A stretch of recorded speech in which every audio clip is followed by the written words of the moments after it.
axirətdə. Axirətdə.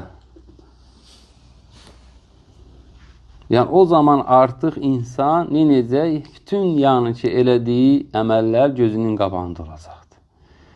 Artıq yəni, haqq hesabdır.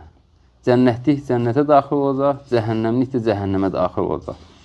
Cəhənnəmə daxil olan nə deyəcək, nə arzulayacaq? Bir daha bu həyata qayıtmaq.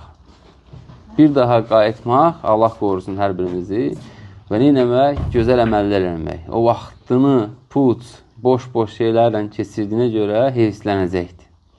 Artıq amma o heyfslənmək heç bir fayda verməyəcəkdir.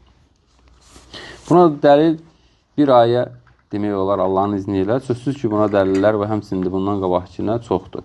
Furqan surəsinin 27-ci ayəsi.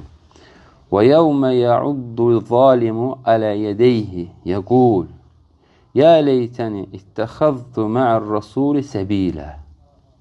Həmin gün zalim kimsə barmaqlarını dişləyərək və yaxud əllərini yiyərək belə, dişləyərək deyəcəkdir.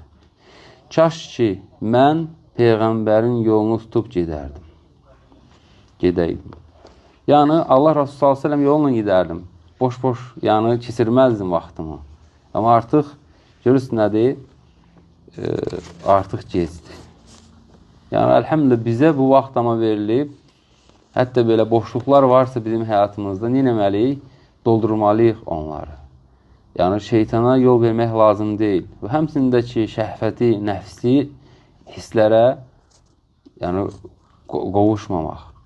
Bugün üçün görürsən, qardaş, Allah subhanət həlanın lütfüdür ki, güclü şeytanları bağlayıbdır. Düzdür mü? Zincirlənibdir onlar.